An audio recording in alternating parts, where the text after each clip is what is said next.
ஆண்டவரின் அருள்வாக்கு நம்முடைய வாழ்வின் செல்வாக்கு. இயேசுவில் பிரியமுள்ள சகோதர சகோதரிகளே, இன்றைய முதல் வாசகத்திலே பார்க்கின்றோம், இஸ்ராயேல் மக்கள் மோசேயிடம் சென்று முறையிடுவதை பார்க்கின்றோம்.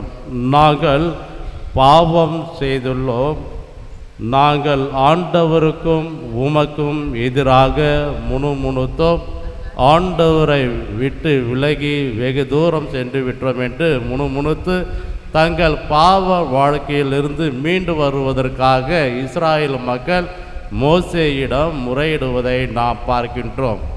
மோசேயும் ஆண்டவரின் அருளையும் இரக்கத்தையும் பெற்று இந்த இஸ்ராயேல் மக்களை பாவத்திலிருந்து மீட்டெடுப்பதை நாம் பார்க்கின்றோம். பிரியமுள்ள அன்பு இறை மக்களே, அந்த கொல்லிவாழ் பாம்பினால் அடிப்பட்டவர்கள், அகப்பட்டவர்கள் அனைவரும் அந்த ஆண்டவர் இயேசு கிறிஸ்துவை பார்த்து, அந்த வெண்கலை பாம்பை பார்த்து ஜெபிக்கின்ற போது ஒவ்வொருவரும் உயிர் பிழைத்து கொண்டனர் என்று இன்றைய முதல் வாசகத்திலே மிகவும் அழகாக வாசிக்க கேட்டோம்.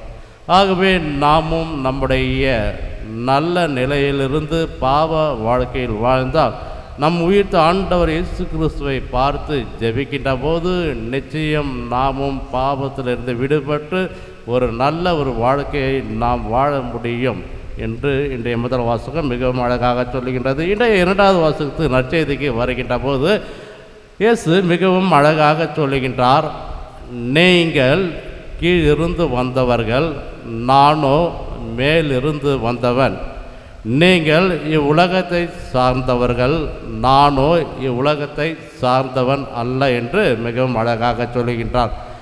பிரியமுள்ள அன்பு இறைமக்களே, புனித பவுல் கலாத்தியருக்கு எழுதிய திருமுகத்திலே 5வது அதிகாரத்திலே நாம் வாசிக்கின்றோம், கீழிருந்து வந்தவர்கள் ஊனியல்பிற்கு ஏற்றவாறு வாழ்கின்றார்கள், மேலிருந்து வந்தவர் ஆவிக்குரிய வாழ்க்கையை வாழ்கின்றார் என்று நாம் வாசிக்க கேட்கின்றோம்.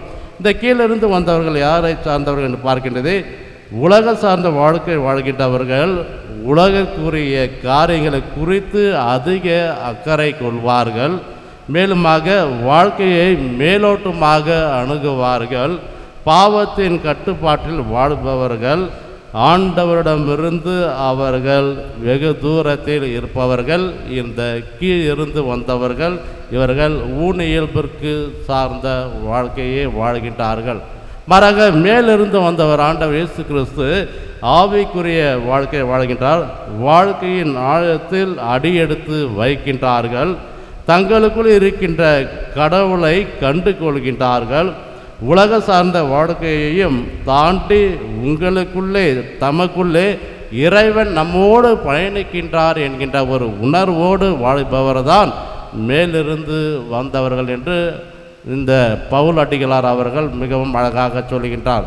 அதை தான் இன்றைய நற்செய்தியிலும் பார்க்கின்றோம்.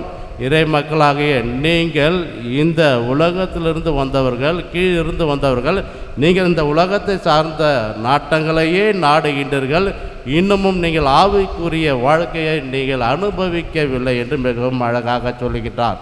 பிரியமானவர்களே, இன்றைய நற்செய்தியில் இந்த பரிசேயர்கள் அவர்களும் இந்த ஊனியல்புக்குரிய வாழ்க்கையை தான் வாழ்கின்றார்கள். இந்த சமுதாயத்தை பற்றி தான் அவர்கள் யோசிக்கின்றார்கள்.